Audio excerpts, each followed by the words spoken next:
Satara news, निर्भीड व निष्पक्ष बातमी देणारा एकमेव व्यासपीठ। नमस्कार, मी कोमल वाघपवार आणि आपण पाहत आहात सातारा न्यूज। सातारा न्यूजच्या आजच्या विशेष भागामध्ये तुम्हा सर्वांचं स्वागत। येत्या 4 जूनला सातारा लोकसभा निवडणुकीचा निकाल लागणार आहे आणि सध्या सर्वजण उदयनराजे निवडून येणार की शशिकांत शिंदे निवडून येणार याच विचारात असल्याचं दिसून येत आहे। आजच्या या विशेष भागामध्ये सध्याच्या परिस्थितीचा थोडक्यात आढावा आपण जाणून घेऊ। साताऱ्यात एका बाजूला उदयनराजे हरणार की जिंकणार याची उत्सुकता, तर दुसरीकडे राष्ट्रवादी काँग्रेसचा 1999 पासूनचा बालेकिल्ला टिकवून ठेवण्याचे मोठे आव्हान शशिकांत शिंदेंसमोर आहे। राज्यामध्ये सातारा मतदारसंघ जागा वाटपामध्ये सर्वात शेवटी निश्चित झाला। महायुती आणि महाविकास आघाडीकडून हा मतदारसंघ नेमका कोणता पक्ष लढवणार आणि त्यानंतर कोण उमेदवार असणार यावर अनेक दिवस खल झाला। अखेर यानंतर भाजपकडून खासदार उदयनराजे भोसले तर राष्ट्रवादीच्या पवार गटाकडून शशिकांत शिंदे आमने सामने उभे ठाकले। सरळ लढत झाल्याने येथे मतांची विभागणी टळली आहे। उदयनराजे यांनी यापूर्वी 2 वेळा या मतदारसंघाचे प्रतिनिधित्व केलेले आहे। यंदाही महायुतीकडून उमेदवारी जाहीर होताच त्यांनी प्रचारात आघाडी घेतली।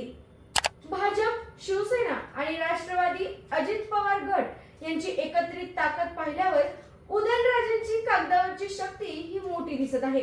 शिवाय नरेंद्र मोदींचे राष्ट्रीय वलय, त्यांनी उदयनराजे यांच्यासाठी घेतलेली सभा या गोष्टीही त्यांच्या बाजूने ठरलेल्या आहेत। मराठा आरक्षणाच्या आंदोलनाला उदयनराजे यांनी दिलेली साथ त्यांच्या कशी मदतीला येते हे पाहणेही औत्सुक्याचे ठरणार आहे। साताराचे आमदार शिवेंद्रसिंहराजे भोसले, पाटणचे आमदार पालकमंत्री शंभूराज देसाई, वाईचे आमदार मकरंद पाटील, कोरेगावचे आमदार महेश शिंदे या महायुतीच्या 4 आमदारांनी उदयनराजेंसाठी मेहनत घेतली।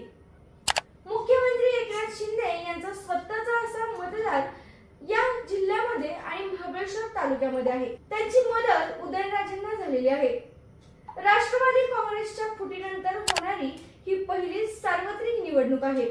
जिल्ह्यात पूर्वी राष्ट्रवादीचा संस्थात्मक राजकारणापासून गाव भागापर्यंत प्रभाव होता, त्यामध्ये आता फूट पडलेली आहे। मात्र पवारांचे वलय, त्यांना मारणारा वर्ग हा काय करेल यावर शिंदे आणि उदयनराजे यांचं भवितव्य अवलंबून आहे। ऐन निवडणुकीच्या काळामध्ये शशिकांत शिंदे यांच्यावर मुंबई बाजार समिती गैरव्यवहारांचे बालट आले। निवडणुकीच्या प्रचारात हा मुद्दा जोरदार चर्चेत आला। शशिकांत शिंदे यांना त्याचा किती फटका बसतो, तर बीजेपी हा जातीवादी पक्ष म्हणून मुस्लिम समाज नाराजीचा फटका उदयनराजे यांना बसणार का हेही पाहावे लागेल। दोघांकडून विजयाचा दावा केला जात आहे। कार्यकर्ते आपलाच उमेदवार किती मतांनी विजयी होणार त्याच्या आकडेवारीमध्ये सध्या मग्न आहेत। शहरी ग्रामीण मतदारांचा यंदा मतदान करताना विचारही वेगळा होता। मोदी सरकारबद्दल शहरी मतदार समाधानी असताना शेतीमालाचे भाव, बेरोजगारीने ग्रामीण मतदार अस्वस्थ होता। या साऱ्यांचे प्रतिबिंब मतदानावर कसे पडले हेही आता पाहावे लागेल। आता येत्या 4 जूनला आपल्याला हेच पाहावं लागेल की कोण कोणाचं आणि कोणी कोणाचा गेम केला, कोण एकनिष्ठ होतं आणि कोणी पक्षाबरोबर गद्दारी केली। आमचा आजचा खास एपिसोड तुम्हाला कसा वाटला हे आम्हाला कमेंटद्वारे नक्की कळवा। त्याचबरोबर सातारा न्यूजला लाईक करा, सबस्क्राइब करा आणि शेअर करायला विसरू नका।